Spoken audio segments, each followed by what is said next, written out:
நாம் தமிழர் கட்சி தலைமை ஒருங்கிணைப்பாளர் சீமான் வருகின்ற 2026 தமிழக சட்டமன்ற தேர்தலில் தனித்தே போட்டியிடுவோம் என்று தெரிவித்து வருகிறார். இந்நிலையில் மத்திய அமைச்சர் நிர்மலா சீதாராமனை நாம் தமிழர் கட்சி ஒருங்கிணைப்பாளர் சீமான் சந்தித்திருப்பதாக தகவல் வெளியாகி பெரும் பரபரப்பையும் அதிர்ச்சியும் ஏற்படுத்தியுள்ளது.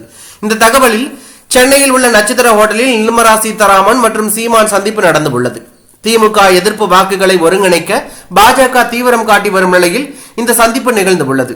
கூட்டணி இல்லை என தெரிவித்து வரும் சீமானை கூட்டணிக்குள் கொண்டு வர பாஜக விரும்புவதாக தெரிகிறது என தகவல் வெளியாகி உள்ளது. இந்த தகவல் தற்போது பரவலாக பேசப்பட்டு வருகிறது. இதற்கு முன்னதாக மத்திய நிதியமைச்சர் நிர்மலா சீதாராமனை அதிமுக முன்னாள் அமைச்சர் செங்கோட்டையன் மீண்டும் சந்தித்து உரையாடி உள்ளதாக தகவல் வெளியாகி அரசியல் வட்டாரத்தில் பெரும் பரபரப்பையும் அதிர்ச்சியும் ஏற்படுத்தி உள்ளது.